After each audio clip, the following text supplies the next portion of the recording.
Good evening, everybody. It is once again Ted, the Speed Learner, and I am here at last. I know I'm a little late, but there is an explanation for that. How many people have ever run Linux? You have the Linux operating system in your computer, which I really want to say to you right now, if you have an old laptop and it can't be used for anything else, I want you guys. Hello, Danny Watts. Hello. Now, as I was saying, if you guys have an old laptop, it will no longer accept Windows. I want you to install Linux into it. And here's the reason why. There are things that you can actually see on a Linux laptop. Gloria Ann Rose Zola. Hello. Do I like your new profile picture? Absolutely, I do. I think that's a great improvement. Keep up the good work. Anyway, let's try this one more time. This is very important. It's very important. There are things that you can see on a Linux laptop that you cannot necessarily see on your smartphone. A lot of people have gotten used to just using... Oh, you're welcome, Danny Watts. They are used to just using their smartphone and nothing else. But there are things you can actually see on your laptop. I have tried installing Ubuntu in a virtual machine.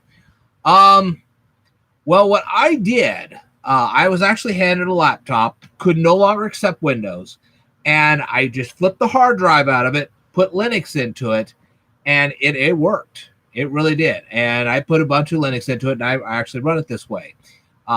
The main reason is there are things like the YouTube analytics and also the Twitter analytics. Yes, that's also very important. If you're running a YouTube channel, you want to go through your Twitter analytics, and I'll explain why in a minute. And this is kind of a lesson to all you guys. Okay? The reason why you want to do that is because you're going to receive extra details that you will not receive on your phone. You're like, how do you not receive that on your phone? Because they just don't show it to you. I don't know why, but they don't. They should, though. And I'll explain the Twitter analytics in a minute. But there are also other things you cannot see on your smartphone if you don't have either Microsoft Windows or Ubuntu. Now, I have both. I have a Windows machine, and I also have my Ubuntu Linux machine.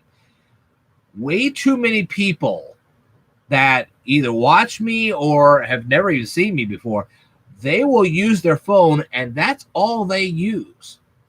And this is the reason why they don't see some of the things that they need to see. It limits what they can see. And it's like, no, you need to unlimit yourself. And one of the things I did this week, and I see I got a fifth person in here. Welcome to you all. Come on in. It's lesson time. Now, this will be kind of a short lesson today, mainly because I have to work tomorrow. I actually have to work the next 4 days in a row. But after that, sometime next week, I'm going to have a short vacation. And when I have a short vacation, of course, I could do a much bigger live stream because I have more time. Okay, Danny Watts says, I don't understand how people use their phone for all their online activity. I barely use my phone, and I am a teenager. That is because in some areas, now, I don't know what things are like in your area, but I know in some areas, that is what they are taught to do.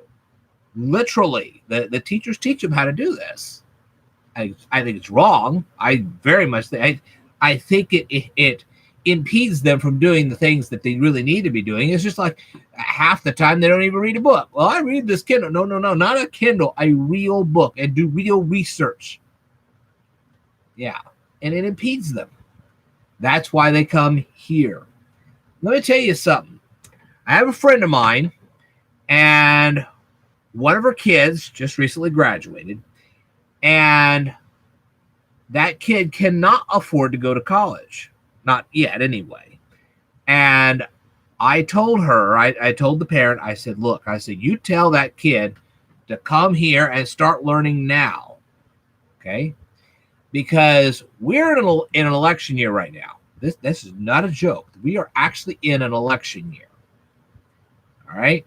And to make everybody happy, or at least you'll try. That doesn't mean you'll necessarily succeed, but you'll try anyway. And so we've been having these stimulus, and oh, here's your next check, and here's your next check. What do you think happens when the election's over? Checks stop. Because you don't have to appease anybody after that. And this really comes not necessarily from the executive branch. This comes a lot more from the legislative branch. Speaking of learning, I started learning C++. Well, good for you. Good for you. You will notice that JavaScript and C++ are very similar because JavaScript is an offshoot of C++. It's true. And good luck to you. If you have any difficulties for the short term, I would go through all 158 of my HTML lessons because I teach JavaScript in that. I also teach it's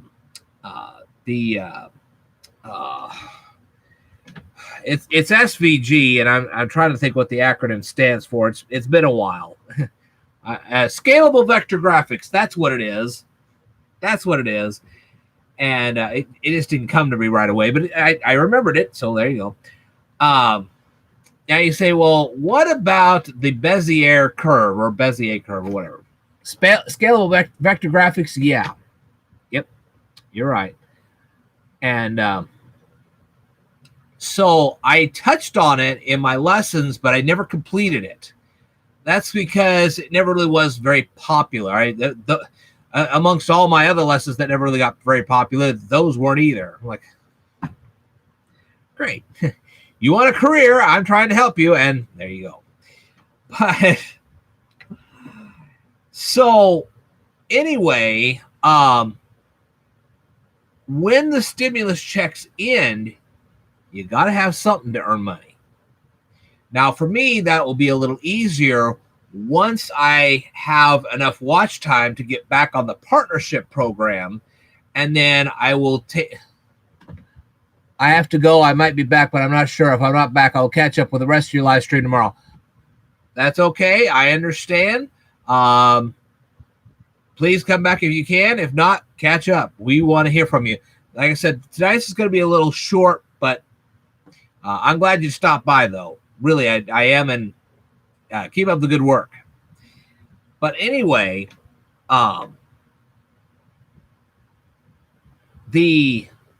there went the thought anyway.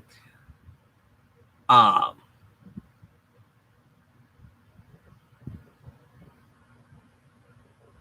I will make my income is once I get the partnership back together is to actually write Kindle books that I will publish and you guys can then read. I have one sitting there in the works. Wouldn't take me long to finish it up, but I need the time. And what the partnership would do is give me a second income where I could take the time to actually write the books and then publish them. And what'll happen is you guys will read them, and there you go. But what took me so long today was that the Ubuntu Linux had to run an update, and Microsoft Windows ran an update this week too. I don't know whether you guys noticed that or not. Both of them ran updates, and when they run updates, the computer has to reboot and the whole 9 yards. It's a pain in the butt. There you go. But anyway, I told you guys on my fan page that I was going to run a short live stream today. What I'm going to do is I'm going to watch Survival on a Budget Made Easy actually sent me links to 3 of his videos for the video response wars. And I'm not going to tape them separately because this is all just going to be one unit of the video response wars. There's a short one today.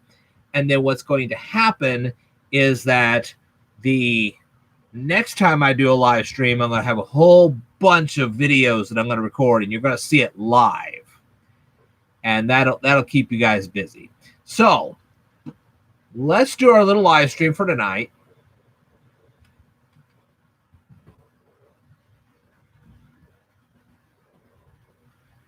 There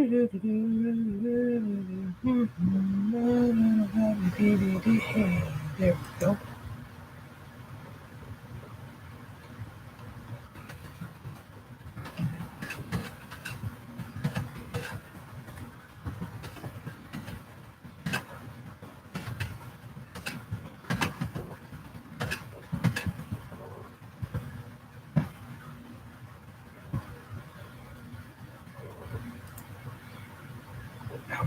Go away.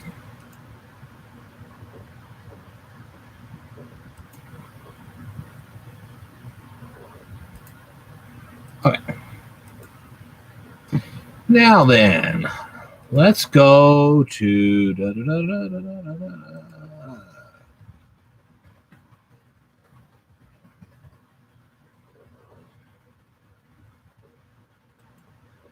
There we go. Okay.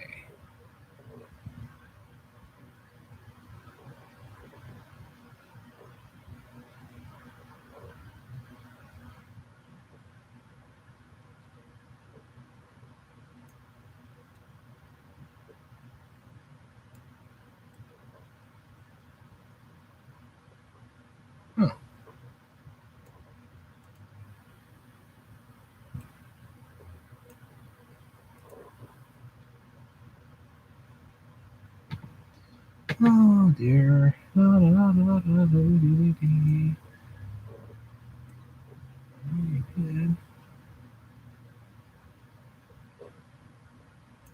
there we go. Oh, I see. I see. Survival on a Budget Made Easy. What he did was he actually hello there, Survival on a Budget Made Easy. I'm glad you're here. What you did was you posted it on my Facebook page, but you didn't post it in the Speed Learner fan page. That's why I'm having problems finding these things. But don't worry, I found it, so we're going to go through these. Like I said, that's what we're going to do tonight as a short live stream, and that may happen from time to time. I may just say, hey, guys, I'm going to do a short live stream. I may review 1 or 2 videos, and that's it. That way, because I was thinking, how am I going to do all this and squeeze everything in at once? And I thought, okay, well, here's what we'll do. We'll do little short ones until I can do a vacation or I have a really good day off or whatever. Then we'll do a much bigger one later on. And that way I get a chance to spend a little time with you guys at certain points, and then I can therefore spend a huge amount of time on other days when I have a better chance to do it. I think that's a good idea. I really do. So sometimes the live streams will be short, and sometimes the live streams will be a little longer. So anyway.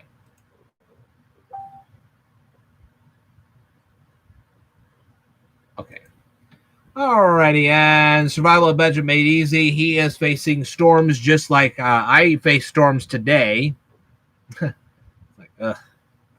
So anyway, these live streams are up forever, so no problem there. All right, so here's what we're going to do. I'm going to go ahead and play the video. I've not seen any of these.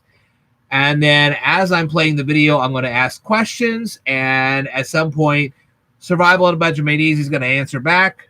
And we'll see what the answers are. He may answer back in a video. He may answer back just on comments. Doesn't matter. Either way, it'd be great to hear from him. So anyway. Oh, there we go. Yay. Welcome to Survival on a Budget Made Easy. Your home for all the info you need to know if you're just trying to survive on a budget. Time for another budget getaway. This time, we're at Jasper, Indiana, at Providence Home Geo Grotto. Okay, now I see these little columns made of stones. What because I know there's like brimstones and limestones and this type of stone and that kind of stone. What were these things made out of? What kind of stone was it made out of? Because I have a family member that actually works for a well, how do you say that? Not exactly a hardware store, not exactly a lumber company or something like that. It's a kind of a combo of those kind of things, and they sell different types of stone. Granite and of course limestone, brimstone, whatever. I didn't know what kind of here. It seems that Jasper, Indiana, is a very pretty place. That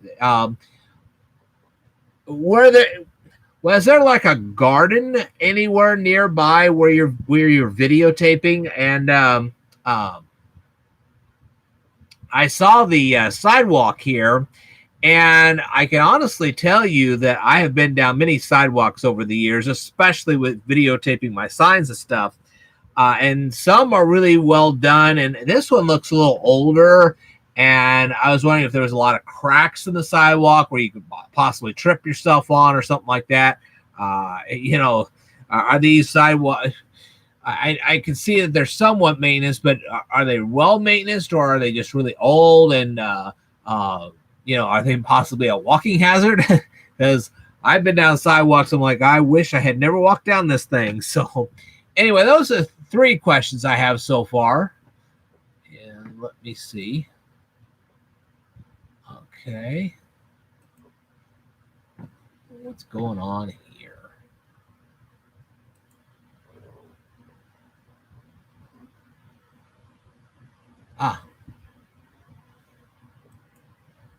Okay. Let's go on with the video here. I got a bunch of responses I didn't know I had, so. Man's vision and labor of love of many. If you want to learn more about it, I'll be right back.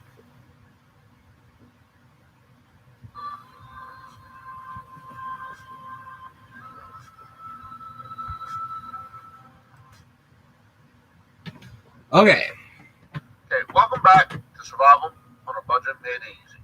Like I said, we're at Providence Home Geo Grotto in Jasper, Indiana. It was constructed over 10 years ago on the site of a former handball court on the grounds of the Providence Home. The Geo Grotto was an idea of Father Philip, an Italian immigrant. It was inspired by religious grottos in Europe. Geodes are abundant in southern Indiana, and the soft rocks with crystal-filled centers have been used locally as building and decorative materials for generations.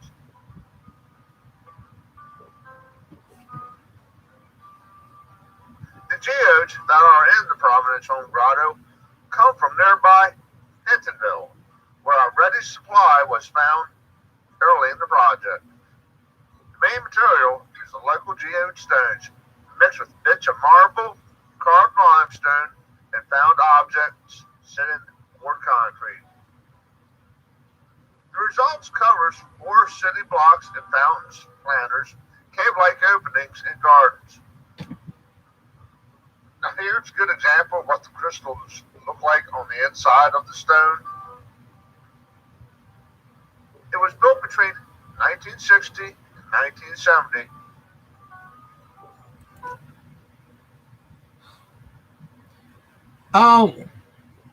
How tall was the tallest column you saw in Jasper, Indiana, in this wonderful place, this Geo Grotto? In this Geo Grotto, how tall was the tallest column in there? There are 2 major shrines: the Mother of God shrine on the south end, the St. Joseph shrine in the north end. The entrance is through Mother of God shrine, just north of Providence Home or Bartley Street.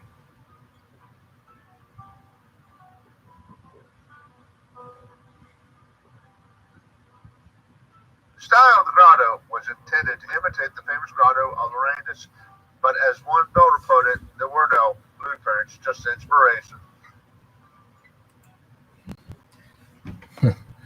Boy, somebody could get quite a workout going around that thing. It's beautiful, it really is. But I can tell you right now, somebody could get quite a workout on that thing. Let's see. It looked like a pretty sunshiny day. Was it one of those exceptionally hot days like what we had? Well, literally yesterday. I mean, I can't tell you. It was over 100 degrees again yesterday. It was pretty hot. I can tell you that.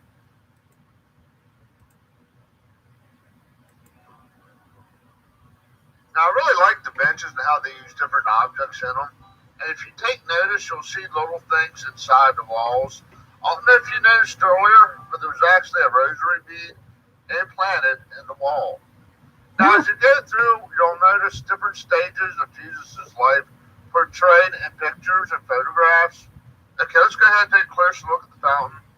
I know the water's green. I don't know if that's because of the carnivorous fires and things aren't being well maintained, or it's just the heat right now. Okay, well, now, one of the things I wanted to ask about this fountain was, did you see any coins in the fountain? Because I know a lot of people will pitch coins in fountains like this, hopefully to get luck or something. I don't know. The other thing is the pictures themselves. I actually saw the pictures as you were describing in the video. Now, I know with the looking for Lincoln signs, they had to put a special something on top of them to keep them from being ruined by weather elements like sunshine or rain or anything like that. Did they have like a special coating on them to keep them from being ruined? And if so, what kind of a coating were they using to keep those things from being whatever? Okay, Survival on a Budget Made Easy. We'll watch this a little bit later. That's fine. Danny Watts is back. Glad to see you. We're reviewing one of the videos that Survival on a Budget Made Easy did. He actually entered this in the video response wars. And this one is called Budget Getaways 38 Geo Grotto. And before I continue, I first want to congratulate Survival on a Budget Made Easy for winning the video response wars this week. This video is dedicated to him, especially since this past week was actually his birthday. And so we're going to go ahead and go through this. Now, I noticed this place wasn't very wheelchair friendly. I don't know if there's a way to get around here in the back and come in this way, but the entrance you see is where we actually came in at. And back here, it looks like they're going to be doing a future project and they're getting the walls ready. Now over here, I think they have like maybe church or weddings, funerals. Now here's some of those alcoves. Like I said, I don't know if they're planning on putting things in there or not. Okay, let's go ahead and take a closer look at the altar. Now I'm not sure if they have church services here or not, but I guess they probably have weddings and funerals. I mean, it is a beautiful location for a wedding.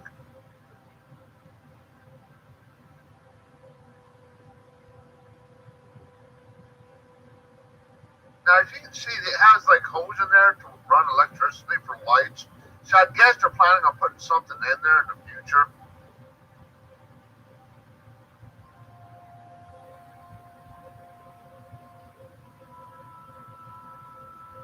Well, I have to say, I really love the way this looks.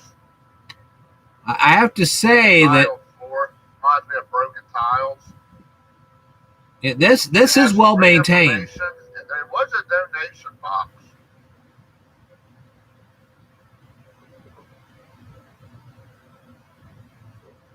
Now, I'll try to have a link to this place down below so you can get more information. Somebody left a little picture for them.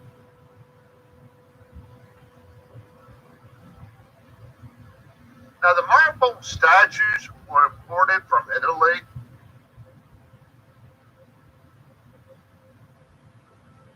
And if you notice, there's lights up top.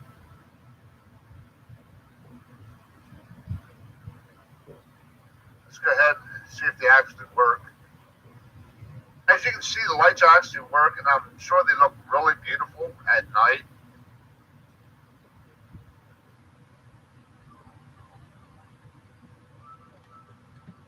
seashells, American flag.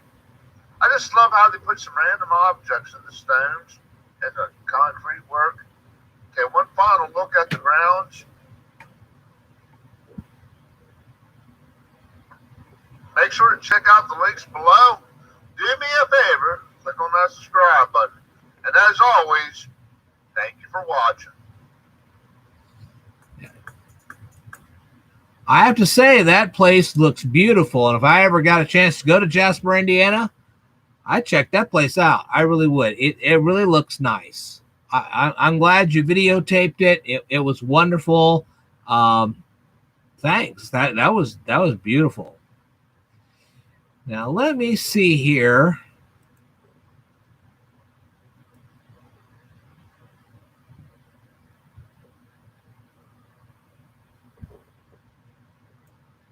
Oh, stop it.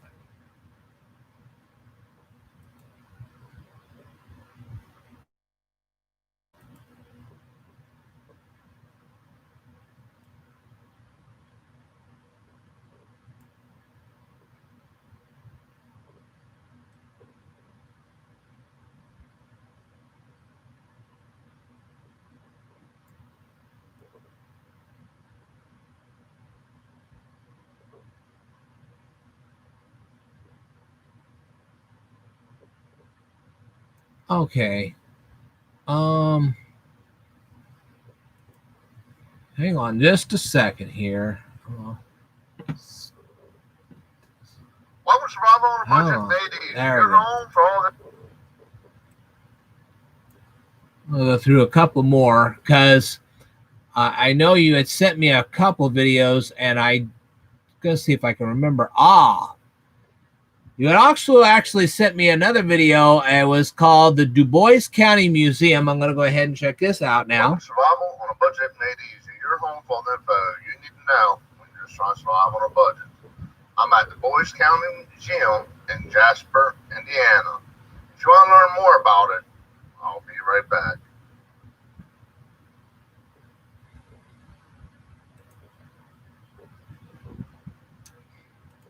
Anyway.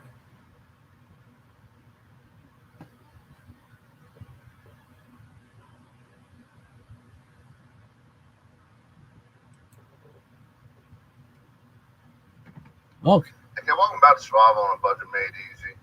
Like I said, I'm at the Dubois County Museum in Jasper, Indiana. Now, the Dubois County Museum is the largest county museum in the state of Indiana, with more than 41,000 items and an annual visitation that exceeds 12,000 visitors per year.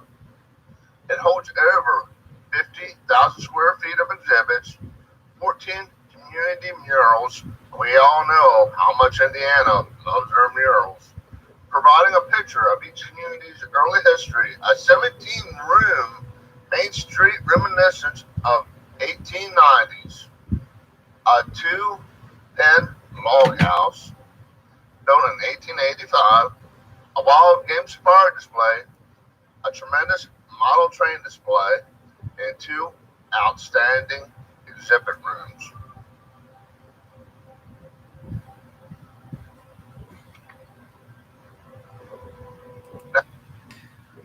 As I was watching this here, I saw a lot of stuff that I was kind of curious if you had ever used that kind of stuff when you were younger and a kid.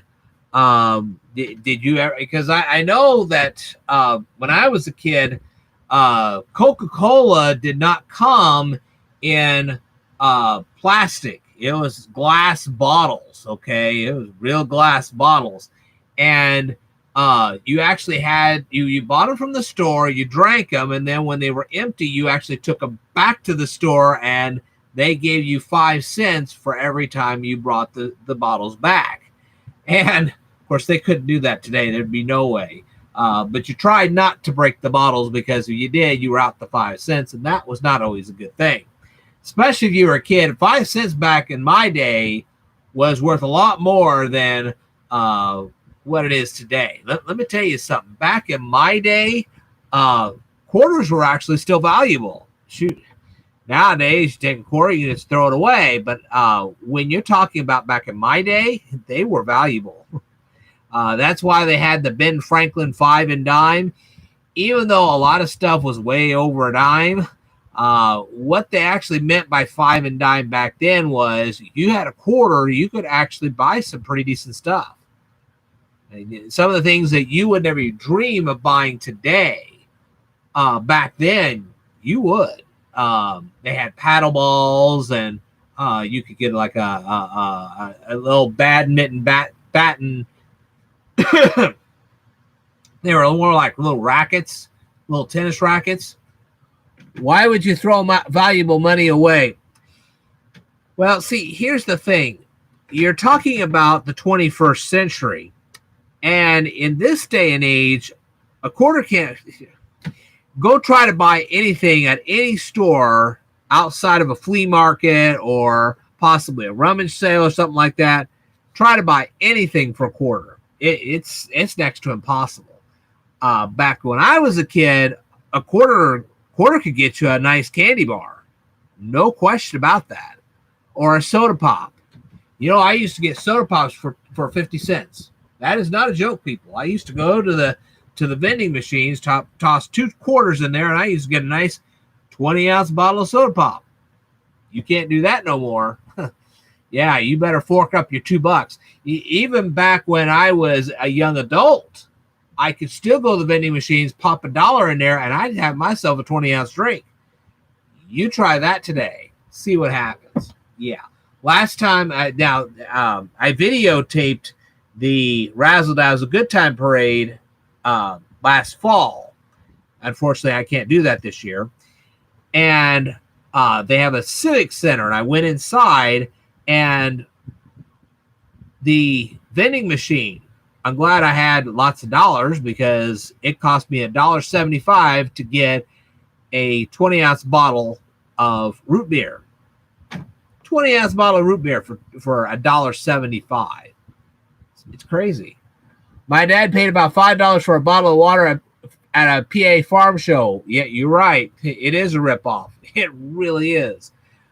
But that's what I mean about, if you just have a quarter. Now, if you have a whole pocket full of quarters, you got yourself your business. And if you just have a single quarter, yeah, you better collect a bunch of those because you will need them. There are some flea markets that I could go to or rummage sales, and I could probably buy a lot of stuff for 25 cents. But anymore, unless you go to something like that, you won't find anything for quarters. Sometimes you won't even find it for 50 cents. That's how bad it is. So, and that's why I said what I said. When I was a kid, quarters were incredibly valuable. You found one on the street, you held on to it. Today, people just walk right by them. Yeah, have you seen videos of people who have saved their quarters for a while and had a lot of money later? Let me tell you something. I had over $100 worth of change after collecting change for a year. Actually cashed it in. I had over $100 worth of change that I collected in a year. Yeah. Of course, now it's all spent and it's gone, but I'm just saying, I had it. I was amazed. I mean, in only a year, I collected that much change. It floored me. So, I didn't think I had that much, but there you go. But let me go ahead and continue watching this video, and I'll see if I can find something in here. Now, at the time of recording this video, general adult admission was $5. High school level children was $3. Elementary and middle school level children was $2. And children under 4 was free. Now, the local area where the museum's located at is rich with various shopping and attractions, dining options. There's a place to shop and a place to eat for everyone's taste.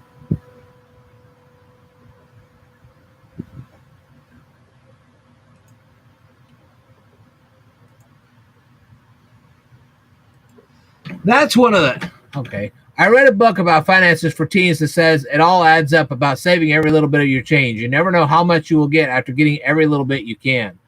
I agree with you. I 100% agree with you. I know we have the current coin shortage, but that's not going to last forever. Um, the problem with the current coin shortage is more and more people are going to start getting used to using credit cards. Now, let me tell you something. When you do monetary exchanges like what I've done over the years, you actually feel the loss of the money. You've held it in your hands. You actually gave it to the clerk. You now know that money is gone. When you start using a credit card, you don't feel it like you did when you were actually exchanging money. And that is a big danger for all of us. Now people aren't even accepting cash because the coin shortage. That's completely outrageous. I totally agree with you. And I don't think it'll last forever. The coins will finally come back and we'll be all right on that point, at least for the time being. Now, I have a feeling that I don't know how old you are. I have no clue.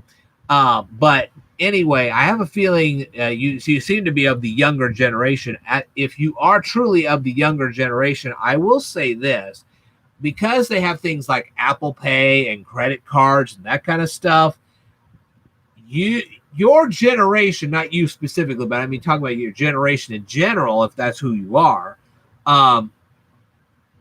they will not feel, and this is the beginnings of how they'll get into a lot of trouble, because they won't feel the loss of money, so they won't understand what happens when they suddenly can't pay a bill. I understand that, but they don't.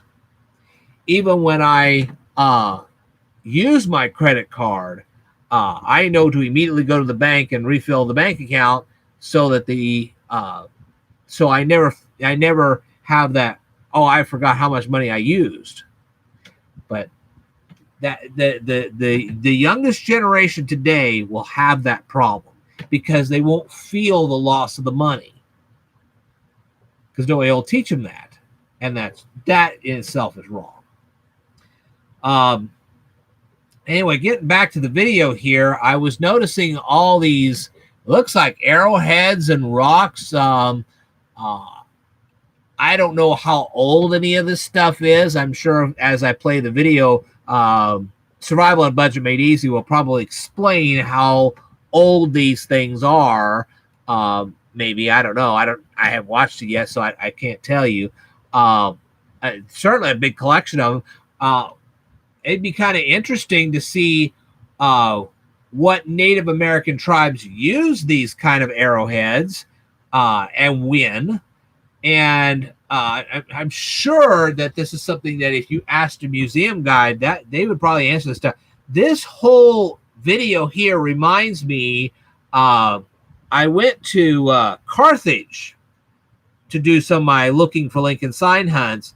I videotaped the signs, of course, but I didn't actually videotape the museum. And this is the kind of stuff I saw in that particular museum. There was also Athens. I saw some of the stuff in the Athens Museum. I'll tell you an interesting story about that. I actually, when I went to Athens, I was videotaping the sign, had no idea that the curator of the museum was watching me. And about the middle of my videotaping, I realized that's what he was doing, and I didn't know it was him. I talked to him. I said, what's going on? He said, what do you like this sign? I said, well, yeah, I'm videotaping these signs for YouTube. And he said, how would you like to check out the museum? And I'm like, well, I can't check out the museum. The museum's closed. He said, well, I'm the curator. I'll give you a free tour. Okay, let's go. And I got to chat with him the whole 9 yards. It was wonderful. I'm glad I went up there. And there's been other museums. I've actually been in the McLean County Museum in Illinois, and I've seen stuff like this. There's other museums I've actually been into. If you go to not Danville, it's Rantoul. If you go to the Chanute Air Force Base in Rantoul, they have a museum like this. You go in there, you can check out all the kind of stuff. So this is kind of stuff I've seen before. Not like this, but I have seen stuff like this before. So yeah, it's very interesting. To the video, yes. Let's go back to the video. Let's see what we actually see here. You got to remember, Indiana was actually named after Indian. There's a lot of Indian reservations in the area, and they have a nice collection of arrowheads. I'm actually surprised by how many arrowheads they have.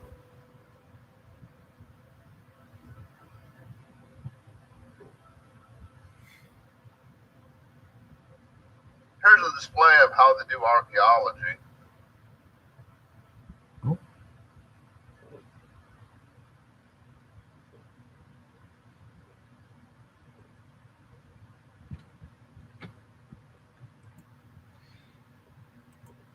I'm glad that they have a display on how to do archaeology, because kids don't realize that when they dig holes in the ground or whatever, they may actually hit something that might be valuable, but they might damage it because they're not thinking, hey, there might be something underneath here that might actually be valuable, and therefore it would be historically, whatever. So let's go on here. Now they have an area dedicated to the different wars and battles that took place through history. Over here is a Civil War.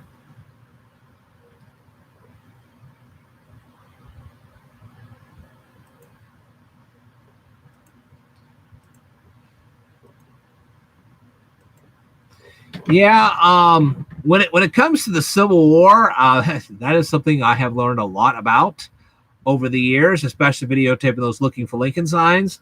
Those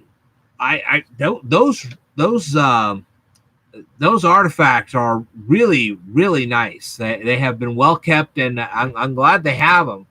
Kids need to see stuff like this. If they don't, they'll never learn anything. It's amazing what they've done. Even the photographs are really amazing in this video.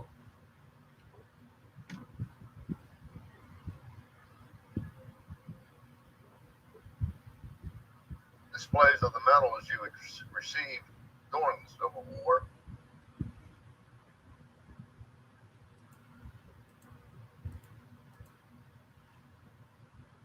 I guess one of the questions I could ask is, did they have like a little sheet of paper that listed which medals were received by which people? Because, that's a lot of medals. And the word medal in itself comes from the word medallion. I don't know whether you guys even knew that or not, but it comes from the word medallion. And there's some etymology there. But it would have been interesting to have seen what those people did to earn those actual medals, because some of them are pretty high ranking. The medals themselves are high ranking. I don't know if the people themselves were high ranking, but the medals certainly were. Let's go on. Oh, they have photographs too. Ooh.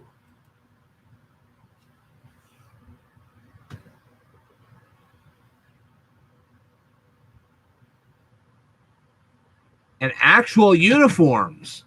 Now, these are cool. Over here's the Korean War. Now, to me, I just think seeing the change in uniforms, I know it may sound silly, but it is a part of history. And just the way that the uniforms changed over time with the different battles and wars that people were in, I just really find fascinating.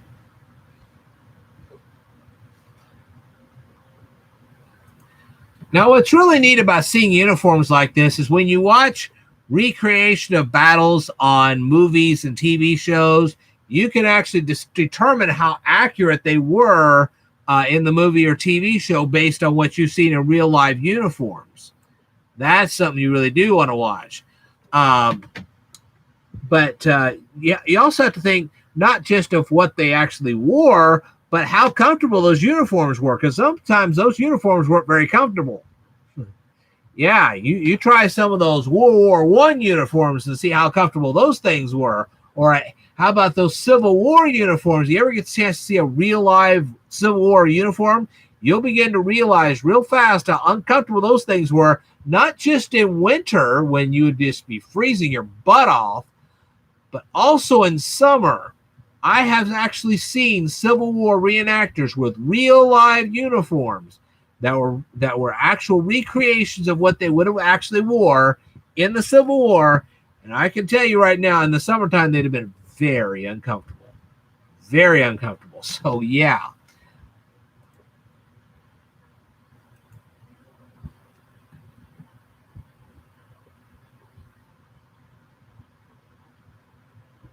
and they do have different uniforms from different branches.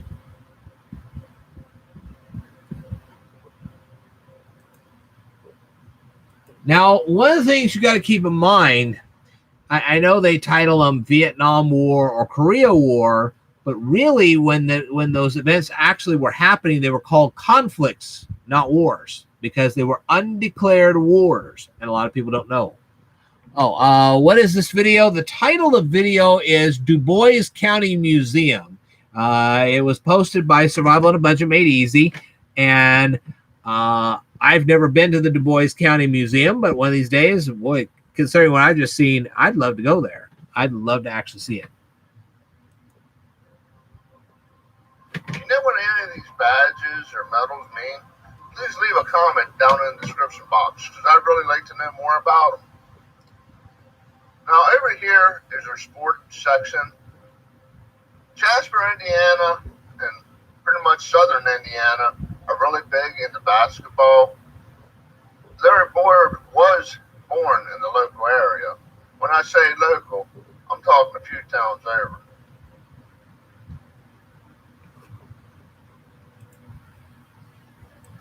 Now, one of the things I'd like to see in the comment section of Survival on a Budget Made Easy's video is not so much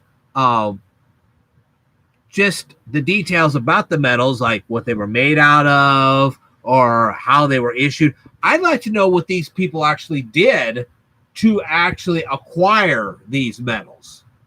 That would be far more interesting.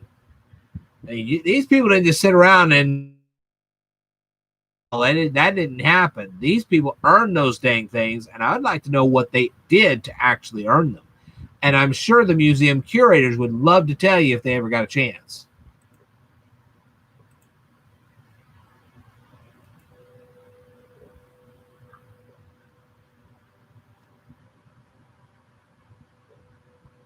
They even take pride and have a section for the hometown teams.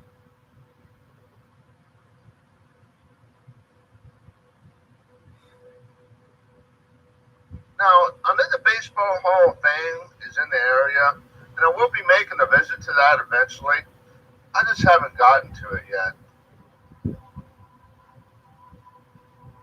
But it's really cool to see these old jackets and banners from local teams, like high schools. It just shows you the sense of pride they have in their area. Your audio cut out for a few seconds. I'm so sorry about that. When I was looking at all this basketball memorabilia, it's not so much they do take a lot of pride in their stuff, but what's more interesting is how they keep this stuff preserved, especially the jackets and stuff, because you really have to work hard to keep. Clothing is not exactly easy to preserve. I can tell you that right now, and I don't know how they preserved all this. That would be interesting to find out. But what did these teams actually do to win their championships? And more importantly, how long did they practice? Let me tell you something. Sometimes it's not just interesting to find out what they did to actually win a game or two. It's actually more interesting to find out how many practices they had to go to and how long did they practice every day to do what they had to do, so on and so forth. That is the real struggle. Okay, ask any Olympic athlete just what they had to do to actually even qualify for the Olympics, and you'll find out they had to do a lot more than you thought.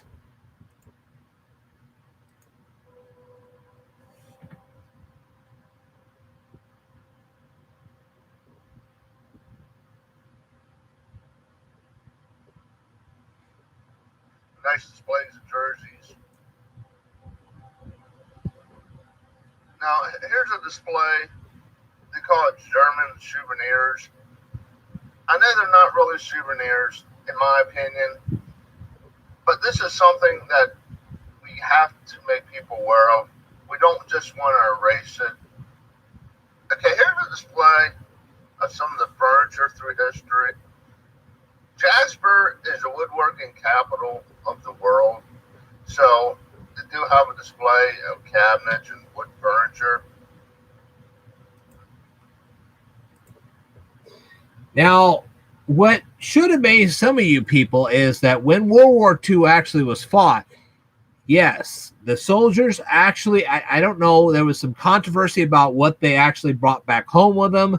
I'm sure that a lot of the stuff was actually donated to museums just like this one, but they would actually collect, quote, souvenirs and bring them back home as some kind of a prize. And I'm sure the U.S. government was like, okay, you can't really claim these as prizes. You're not going to sell them off or anything. You're going to actually donate them. And they end up donating them to museums, which that's exactly what has happened here. But yeah, they would collect all kinds of stuff on the battlefield and bring it back to the United States. And that brought some controversy because these were relics of people that really should have been shamed rather than honored. But I do agree with Survival on a Budget Made Easy when he says that this stuff should be preserved for historical accuracy. This was the kind of stuff they would actually use because, after all, they were taken directly from the battlefield. So, yes, this is the kind of stuff that was actually used on the battlefield.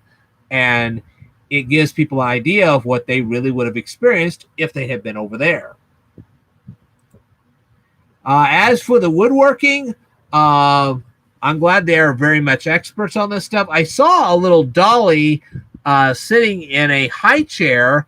Was there anything historically significant about that dolly? Where was it made? Who made it? Because I tell you that back then, toys were not made like they are today. They were made with very fine craftsmanship. These were actually handmade toys.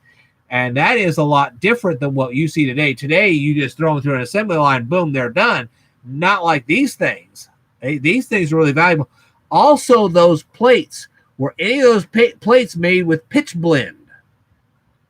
Good question, because there are actually plates that were really made out of pitch blende. And if you guys know anything about pitch blende, you'll know why I'm asking. Let's go on.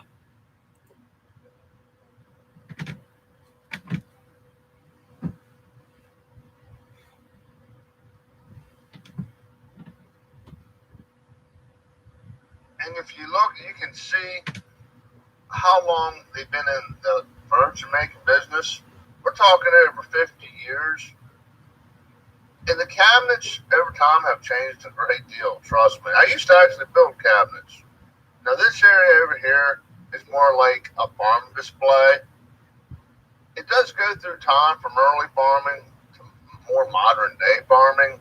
Indiana, southern Indiana at least, is a big farming community. I'm talking acres and acres of farm. And I actually enjoy seeing that kind of stuff because I know the American farmer is, well, kind of slowly dying out. Here's the cabin I was talking about earlier.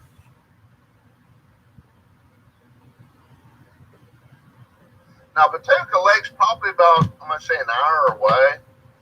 And they brought it from Patoka Lake the whole way to the museum.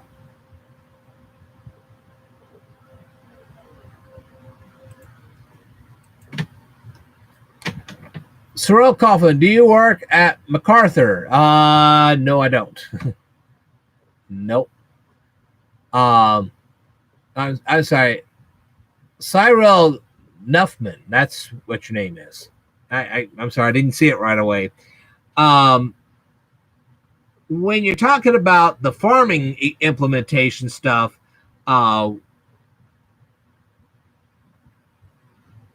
that kind of stuff was actually made by real live blacksmiths.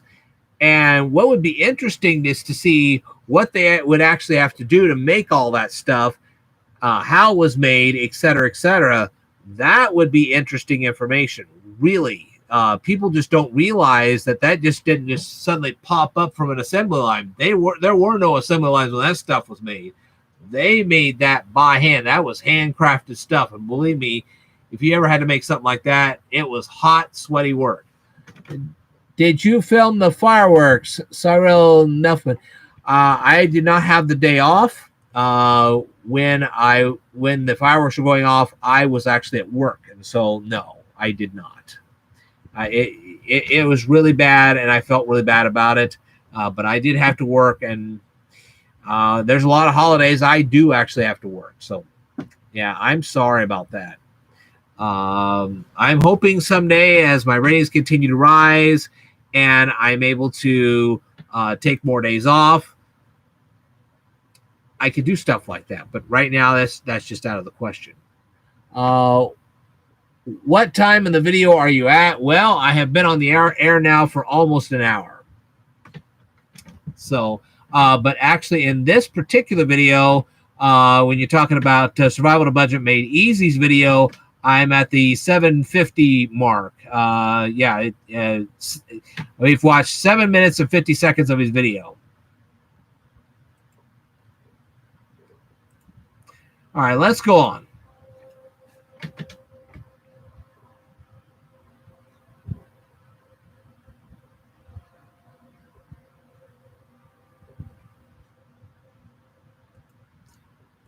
Now, what is really fascinating here is not so much the stuff that was actually the bedroom stuff that was actually handcrafted. That was handcrafted wood. I would like to know the wood that bedroom set was made out of. But what's more interesting is that Survival to Budget Made Easy shows this wooden staircase. I'd like to know what kind of wood was used and how long it took to actually make that staircase and what they would have had to have done. Cyril Nuffman, how much do you make from YouTube? Right now, nothing. I haven't made anything since 2018. I did pretty good between 2011 and 2018, but I'm not going to tell you here how much I made. All I can tell you is that it was okay. It was. It's not going to make you filthy rich. I can tell you that. It is only like I would treat the YouTube money, like they are always talking about, as kind of a supplemental income. You would not want to live off of it, but if you wanted some slightly nicer thing, it was pretty nice for that. But as for actual, it will never make you rich. Okay, you want to really become rich, sell some Kindle books and make money from that. That'll make you rich. But you really got to put the time in and you write a book that will. Cyril Nuffman, do you have a podcast? Don't have enough time for a podcast. I'd love to do a podcast, but I just don't have enough time for it. That's why I need the supplemental income to make the time necessary to do the kind of things I like. And like I said, I already have 4 Kindle books on Amazon Kindle right now. I have a 5th one in the works. It has been sitting there for quite some time. I would like to finish it up, but it takes time to finish things like that up. Danny Wise, this is almost like a podcast. It is. I treat this, in some ways, I actually treat this more like a teaching session. This particular presentation is not a teaching session, but I think you're learning a few things from it. When I do my regular live streams, I'm actually treating this like a classroom, and I'm getting you guys to be aware of things that you would not be aware otherwise. So, yeah, it is kind of like a podcast, but some of my presentations are treated more like a classroom. I'm here to tell you things that you would not know otherwise. And that's the whole point of my channel. That was the original purpose of the channel, was to get you guys educated in a quick way.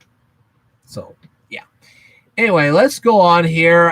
In Survival to Budget Made Easy's video, we are now at the 8:03 mark. Now, you couldn't go upstairs, but you could look through the rafters. It really only has a couple rooms, but that's all you really needed, was a place to eat and sleep. They didn't have indoor plumbing. They had an outhouse, of course, an old beehive. Probably found that in the outhouse.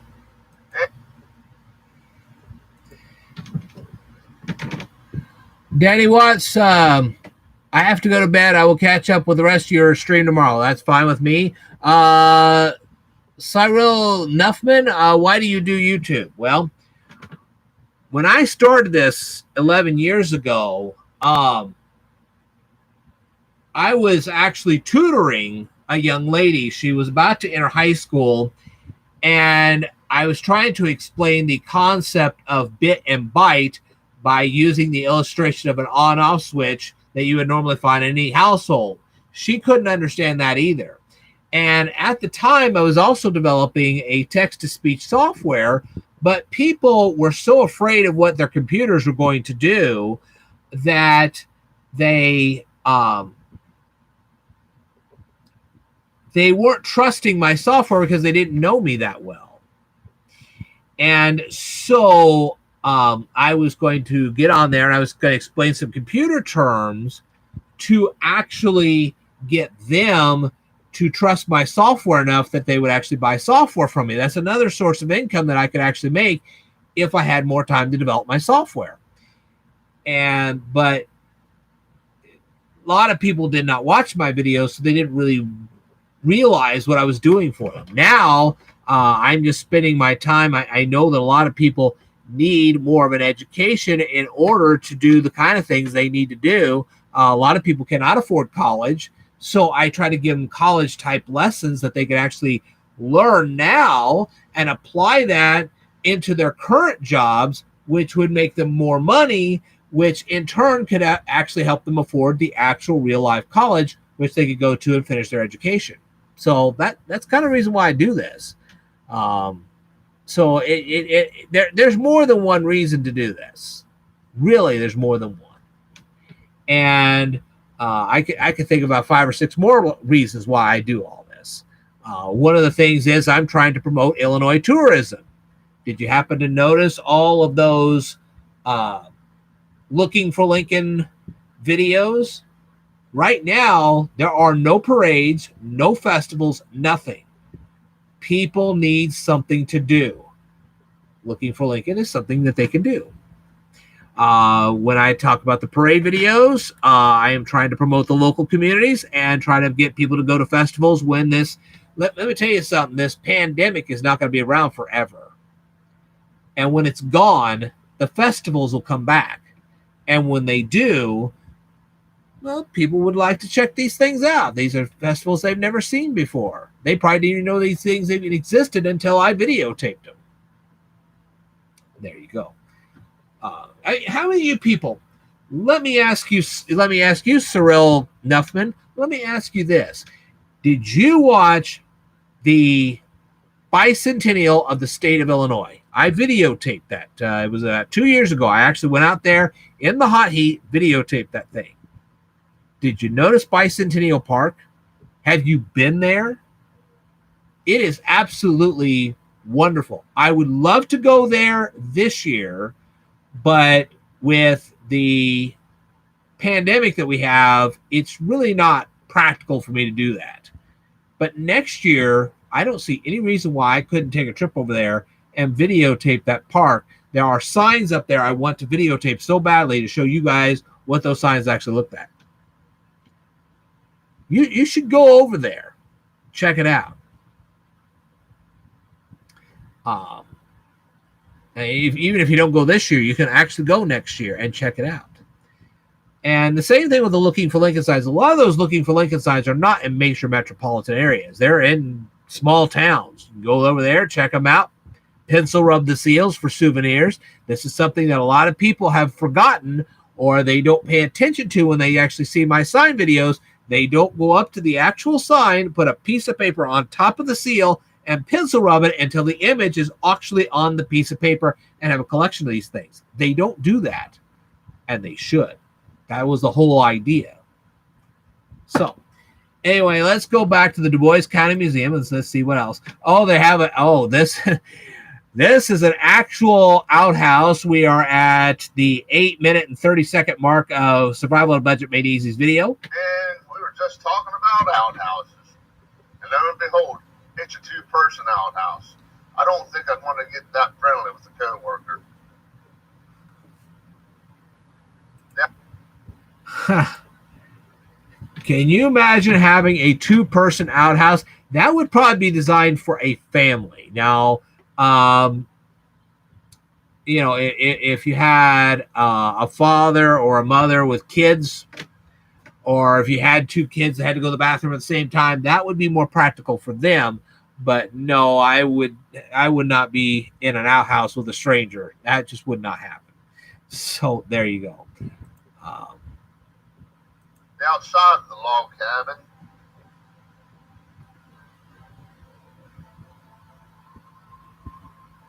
now over here is what I'm going to call a sawmill with the processed logs. Like I said earlier, this area is a big woodworking area. So apparently they just did it from the log to the wall. Meaning you got the log, processed it, you built what you needed for cabinetry, put them on the wall. Now, what isn't mentioned in this video is where they would have to go for the wood, what they'd have to do to get that tree down and processed enough where they could actually finish the processing of the wood, because you can't just knock down a 20-foot tree and just suddenly carry it with you. You'd have to chop it up into smaller pieces, load it on some wagon, and then have the wagon haul it to wherever you were going to go to do the final processing of the wood. Yeah, and keep in mind, people like that used to work 12-hour days. Yeah, this wasn't mentioned in the video either, but I'm sure Survival on a Budget Made Easy, when he does his reply, will mention stuff like this, and I'm glad he will.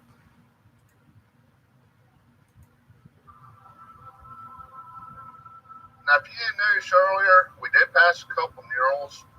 And this room over here with all the old farm equipment has plenty of murals.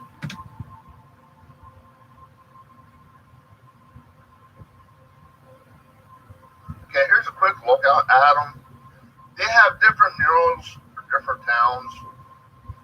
Now over here, it'll tell you about the different murals.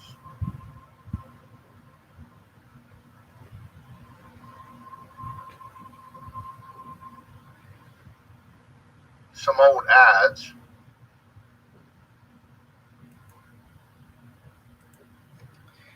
I noticed in the video they were talking about the dairy stuff. People used to get their milk from the milkman. Yeah. Imagine getting your milk from the milkman being delivered every morning. Yeah. As for the small towns themselves, I saw that you had the material was there telling you about the small towns. Let me tell you something. When it comes to this kind of stuff, when you go to Ottawa or to Pontiac, Illinois, I showed this in my videos. There are actual QR codes attached to the murals. You take a photo of it, and on your phone, you can actually see a website that will tell you how the mural was made, who made it, and why it was made. Yeah, it's a lot of great information.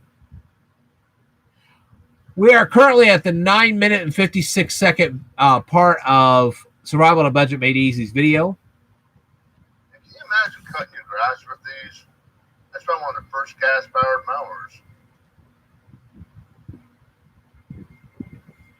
Ireland. Can you imagine how many people got injured mowing with one of those things? I mean, especially with a gas-powered mower, the way they had that thing. I mean, if you had to sharpen the blades or anything like that, you could get yourself seriously injured on something like that. Really. That's something else that's not necessarily mentioned either. Ireland, Indiana. It's a real nice town. If you're in the area, you actually should go visit it. They have this restaurant called The Rock. Trust me, stop in there, get something to eat. You're not going to be disappointed. I'll have a video on The Rock in the near future. Some old-time bicycles. An old Western Flyer wagon. An antique banjo.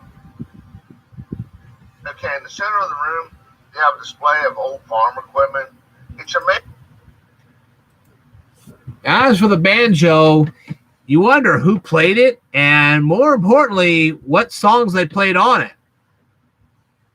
And maybe you could ask about the origin of those songs too. That would be interesting to learn. As for the farm equipment, let me tell you something. Some of that farm equipment was hand done. Okay, they didn't necessarily listen. Electricity's been around for, say, the last 120, maybe 150 years. Before that, there was no electricity. Yeah, try that. Amazing to me how far farm equipment actually has come. Main Street, Dubois County. Season service, 5 cents. I don't think you find any kind of service for 5 cents anymore. But I remember my grandmother and actually both my parents both worked at shoe factories at one point in time. Old time jail. Well, there's a town drunk. I guess his name's probably Otis.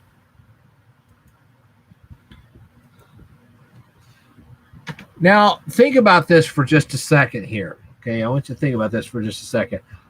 How cold that jail cell would be when the wintertime came, or how hot that jail cell would be during the summertime. Yeah, that's not even hardly mentioned here. You can't even imagine what that would be like.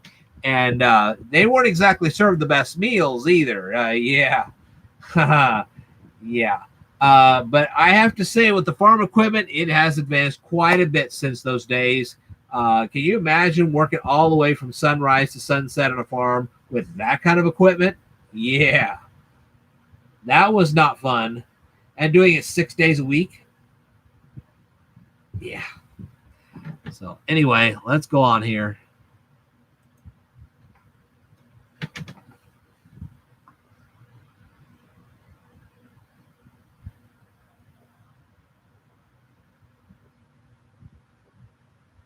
I guess this is where the deputy and sheriff would be.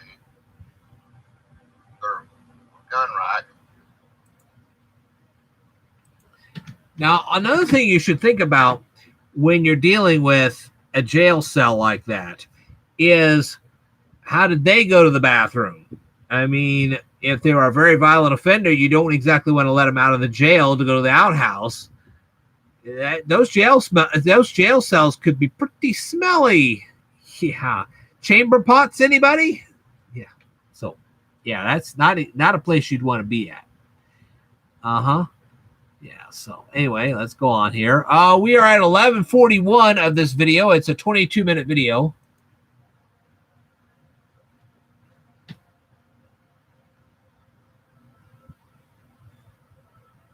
Over here is a local photographer. And look at those old-time cameras. Have you ever tried to process film from a daguerreotype photograph? Yeah. Talk about smelly and chemicals and how dangerous those chemicals were. Yeah, you do some research on the daguerreotype photograph and you'll find out what that was really like. Being a photographer back then was not exactly pleasant. We're almost at the 12-minute mark of this video. Cameras is another thing that's really changed over the years. Cameras are a thing that really changed over the years that surprises me. Heck, we even got cameras on our cell phones. Barbershop. Most barbershops doing carnivorous fires. This one is closed.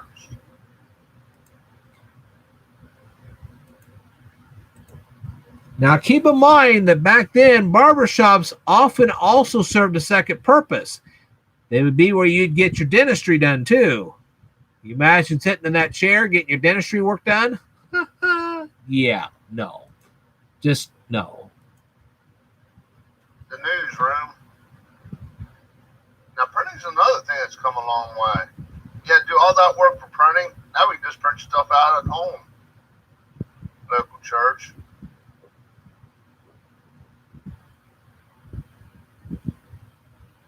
The local bar. Oh, I think I'll stop here. Yep. Now, I want you to think about something here for a second. Think about this for a second. Now, a printing press would in itself be hot to be in.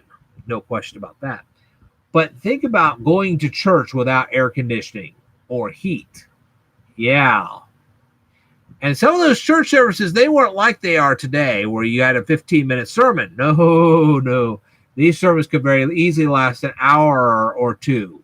Very much so. Yeah. And then what the minister would do, if he was a really good minister, now it depends on how popular he was. If he was really popular, like Henry Ward Beecher, he would actually have notes written up, and then he'd take his stuff to the printing press, and they'd print it up, and they would hand it to the people of the congregation, and that's what that would be what they would study for the week. Fortunately, in his case, some people actually saved up his sermons and then actually published books that had his sermons in them. Not every reverend got that chance, so some sermons were lost forever. We are almost at the 13-minute part of this video. Get myself a beer. He looks friendly enough.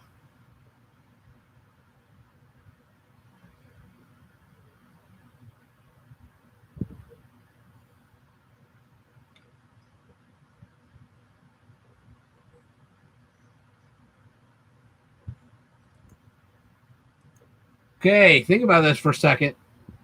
We're in a bar. There's lots of smoke, because after all, people smoked in those days in the bar. That was one thing. If they were really irresponsible, the bar could go up in flames rather quickly. You had alcohol in there. Think about the piano player. I mean, he couldn't just leave, or she, whoever was playing that piano. I mean, imagine all the stains that would be on a piano after it was in a bar like that. I mean, you think about piano playing and organ playing in a church. Can you imagine what that would be like at a bar? Yeah. I mean, imagine how many times the piano was replaced in the bar. Yeah. Let me tell you something. The piano playing in a bar would be a lot different than a church. The church pianos would last a long time, not in a bar. Man, if you got lucky and it lasted a year without some extensive repairs, you were lucky. And how about them cards they were playing with? What were they made out of? Not the materials you'd have today, man. They get soiled with alcohol and cigarettes and yeah, you wouldn't want those cards in your house. No. So and the way that the cards were printed back then is a lot different than the way they are printed today. Also, the sheet music. And did you notice that on the piano? Yeah, that sheet music. Think how fast that stuff would get worn out. Nobody thinks about stuff like that.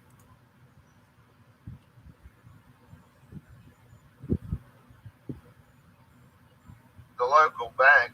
Now, there's another thing that's changed a lot. I can't even remember the last time I was inside the bank. I usually hit the ATM, or when I go shopping, I just get cash back. Now, the one thing about a bank was this. It would have been tough working in a bank because you had to actually deal with real gold, real silver, because the coins back then were made of silver and gold. We were on the gold standard for many years. Can you imagine hauling all those coins? And believe me, you would actually give out more coins back then than actual bills. Because the bills were actually known as a promissory note, and you would exchange them for actual gold and silver coins. Yeah. That would, trust me, if you had to lift large bags of coins to send to whatever mint you had to send them to, or they would come off the stage and then you'd have to bring them into the bank, that'd be a pretty heavy job. Not exactly pleasant either. Oh, and don't even get me started on how banks would be robbed. I've noticed that lately too. More and more banks closing.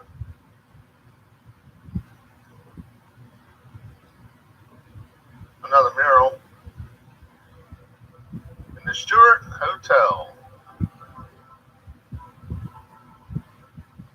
Looks like John Wayne was here at one time.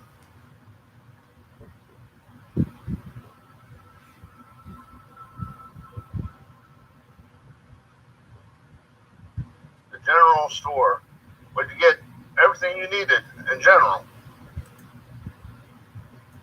Okay, some comments. When you're talking about the hotels, of course, hotels catch on fire, you're in deep troubles. But it depended on what floor you're on. If you were like on the first floor, you might be able to get out of there. If you were like on the second or third floor, you might not get out. And then on top of that, when you're talking about a hotel, of course, they didn't have any indoor plumbing there either. So you're talking about going to the outhouse. There you go. Yeah, there's your public outhouse. Can you imagine the outhouse for a church service? Or a bar? You really want to go to the outhouse for a bar or a church service or a hotel? Yeah, you didn't want to do that. And general stores back then did not have outhouses. Okay, you wanted to go to an outhouse, you had to go to the hotel or the bar or the church. You could do that. Guys never think about stuff like that. Oh, and your U.S. mail, that was always picked up either at the general store or at the local telegraph office. One of the two. If you had a telegraph office, that's where you get your mail. Otherwise, you get your mail from the general store. How convenient, huh? So we're now at the 14th minute of this video. Come here, get your U.S. mail, of course.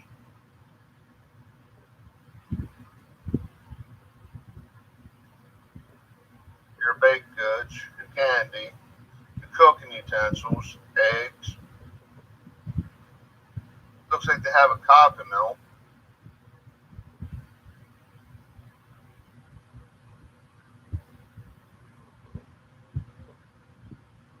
And one of my least favorite places, the doctor.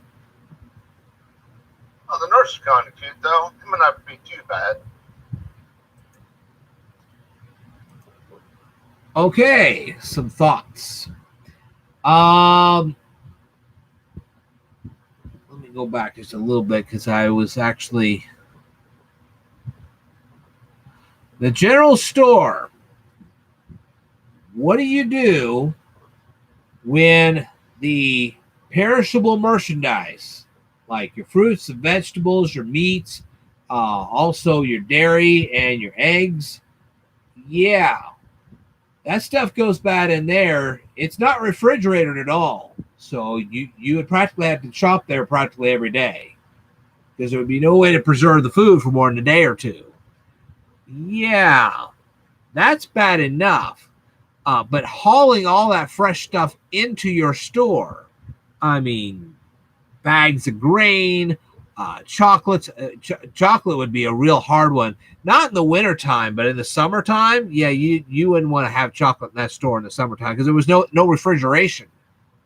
They used to have those ice boxes. Now that wasn't even developed until probably the late 1800s. You'd have to do some research on it. I would have to do some research on it to find out exactly when they had the ice boxes. But storing food without even an ice box, if you wanted meat that day, you had to buy it that day. That was the way that worked. Doctors' offices could be some of the most dangerous places of them all to work. After the Civil War, it wasn't so bad. Before the Civil War, you wouldn't want to work in a doctor's office. That didn't happen. But after the Civil War, they knew about infectious diseases and how to deal with that. Especially if you look up Joseph Lister, that kind of information finally came out, and it wasn't so bad for him.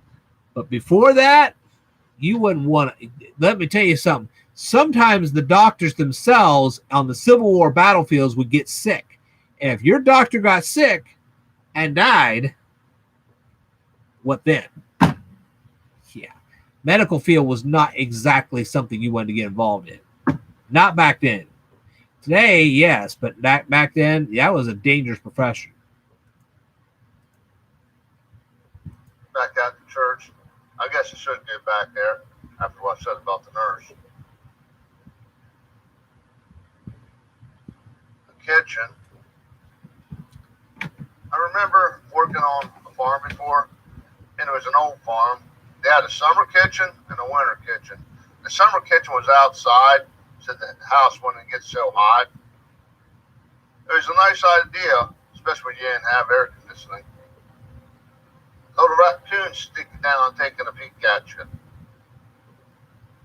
A one-room schoolhouse and a toy store. Now, honestly, I did recognize some of these toys, like that top, from going over to my grandmother's house as a child. Some old rag dolls. And they have an interactive child's area. It's closed right now because, well, of the carnivorous virus. Now, over here, it has some antique farm equipment. Now think about the schoolrooms, the one-room schoolrooms. You wouldn't want to teach in the heat. Would not want to do that. In the wintertime, it'd be bad enough trying to heat the dang schoolroom up. Can you imagine trying to do that in the heat? Yeah.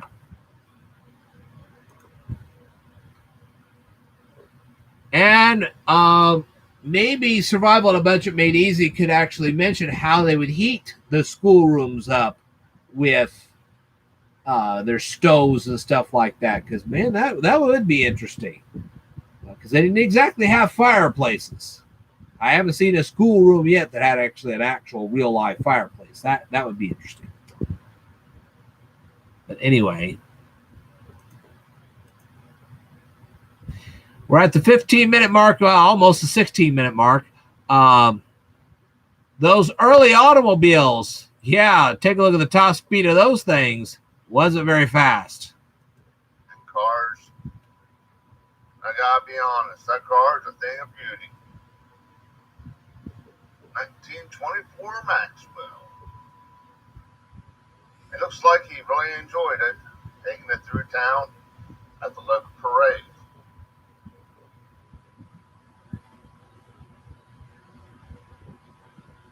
Let's go ahead and head into the safari room. First thing, completed by a big brown bear. Now, it is a pretty large display. I gotta be honest, I was rather surprised at how large it is and the variety of animals. Here's the ever ferocious jackalope. Man, if you ever run into one of these things, steer clear. They are mean, they are vicious. Some firearms of the day. Black bear. This little guy here. Now, I know some people don't agree with taxidermy and this kind of display, but it is nice because some people never actually get to see the real animal.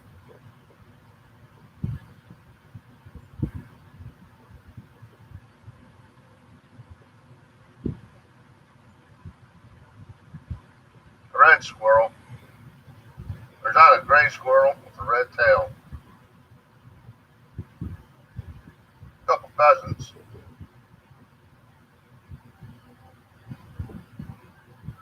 Little red fox, and another bee's nest. You must have a lot of bees around here. An albino deer. You don't see those things too often, especially this size.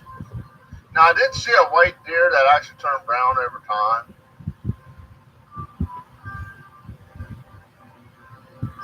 Some knives.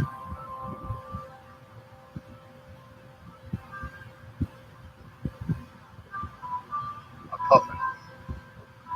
Never really seen a puffin before. Display of Native American honey.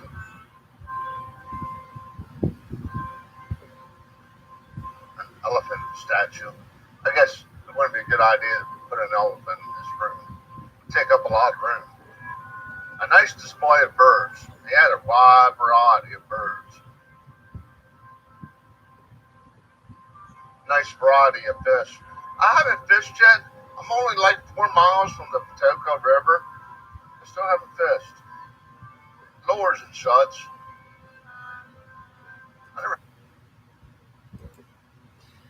Now, believe it or not, when you're trying to catch fish, different lures work for different fish. And even when you cook up the fish, not all fish taste the same. I mean, listen, if you think you're going to taste what you've tasted in a fish sandwich at McDonald's, when you catch some of these fish, you're not. The meat is just not the same. I promise you. Sometimes it's better, sometimes not. It depends on how you cook it. And the cooking procedures for different types of fish are going to be different. And Survival on a Budget Made Easy may actually make videos about different fish, how you would want to cook them, what the difference would be between one fish and another, because people are used to eating tuna, and not all fish taste like tuna. I promise you. And the same thing with the lures. He might do a video or two showing you how different lures will catch different fish and how to catch those fish. And I'd love to see videos like that. So anyway, let's go on. Remember how much luck with them. Can I check back out and check out the train? A mine display. They have a few coal mines. A lot of them's closed from what I understand. And I know there's plans to close some more.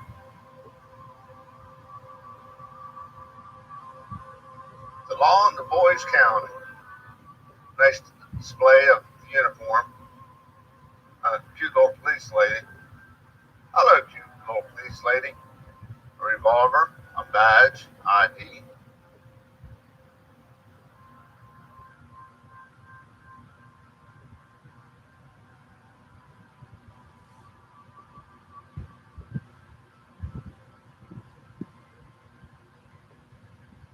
And of course, a police car.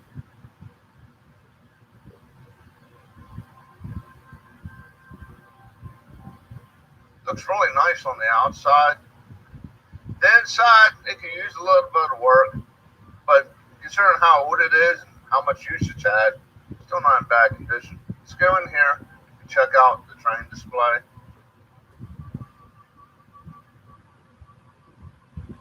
Now, I think this is still a work in progress. And if you're wondering, yeah, you do have to wear a mask while you're here. And the reason I say a work in progress, because it looks like they're in the middle of painting the walls in the display. And nothing's actually running right now. As you can see, they have paint out.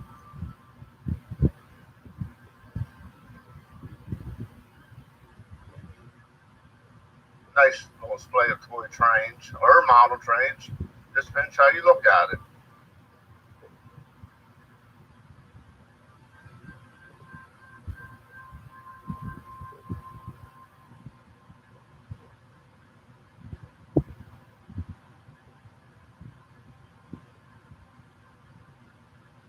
Yeah, buttons don't actually work right now. Some old fire equipment. An old fire truck. Man, things really have changed when it comes to fire equipment. Guys used to actually pull this through town. Now they got trucks to drive.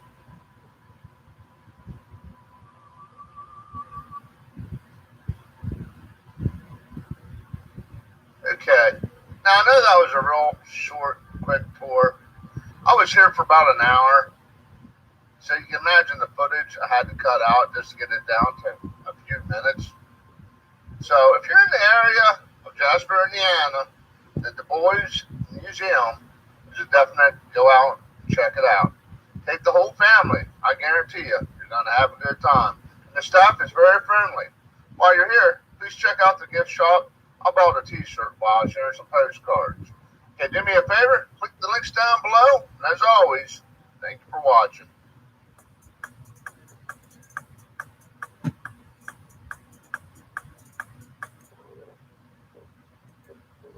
Wow. That was a very long video. It is good. Very good video. You've obviously learned a bunch of stuff tonight, not only from Survival on a Budget Made Easy, but also from myself. But there was a lot of good questions I was able to ask about that video too. So there you go. I will tell you that I am starting to run out of time. I didn't think about running a whole hour and a half video like this. I was going to run it for about an hour, but obviously it became an hour and a half. But you can see there was a lot of stuff in that video. Lots of good questions there. And if I were ever in Jasper, Indiana, and I decided to go to that museum, I'd be asking a lot more questions. I really would. A lot of great stuff to learn there. So congratulations, Survival on a Budget Made Easy.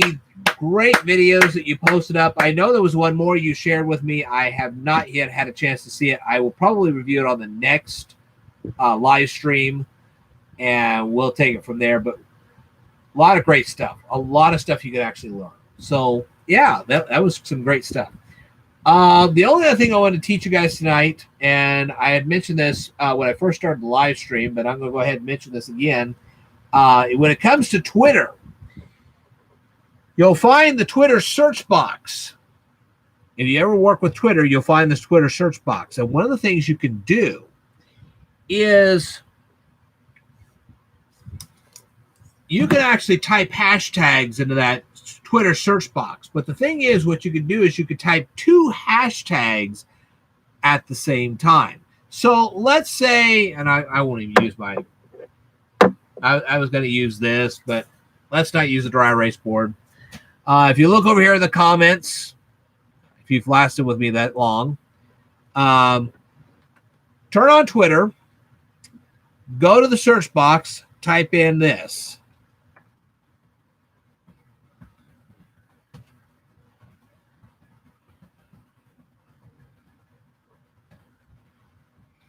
If you type both of those hashtags into the search box and hit enter, you will actually see some of my videos.